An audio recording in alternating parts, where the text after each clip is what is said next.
Bonjour.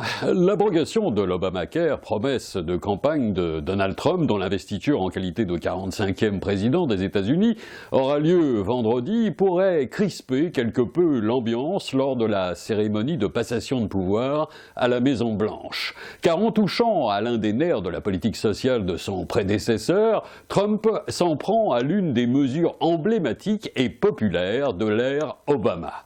Et l'annonce dans une interview accordée au Washington Post d'une assurance santé pour tous apparaît pour le moins aussi précipitée qu'improvisée. Une Trumpcare peut-elle se substituer à l'Obamacare sans que nombre d'Américains n'y perdent? Surtout lorsqu'une étude révèle qu'au moins 18 millions de personnes risquent de perdre leur couverture assurance maladie dans la première année. À tel point que la loi phare santé pourrait bien constituer la première pierre dans le Trump Garden. C'est d'ailleurs sur ce point que va s'engager aux États-Unis la véritable première bataille politique entre républicains et démocrates. Ces derniers comptent en effet organiser très vite des rassemblements à travers le pays en invitant les Américains à expliquer au Capitole, à Washington, en quoi l'Obamacare a amélioré, voire sauvé leur vie. Même dans le camp républicain, des signes d'embarras font douter des lendemains d'un démantèlement de l'Obamacare.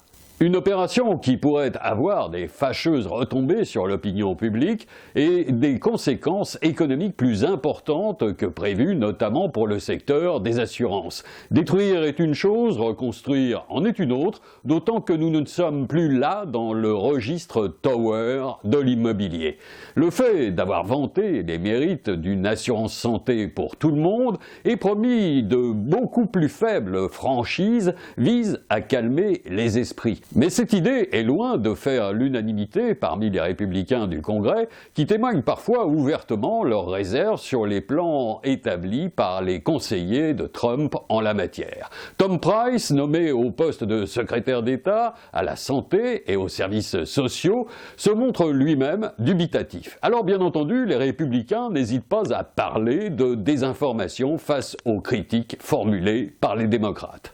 Ces derniers ont d'ailleurs appelé les républicains à retarder l'audience de Price qui devrait avoir lieu le 24 janvier. Alors, bien entendu, cette affaire de couverture santé pour tous les Américains qui agite démocrates et républicains outre-Atlantique peut apparaître très éloignée de nos préoccupations actuelles en France.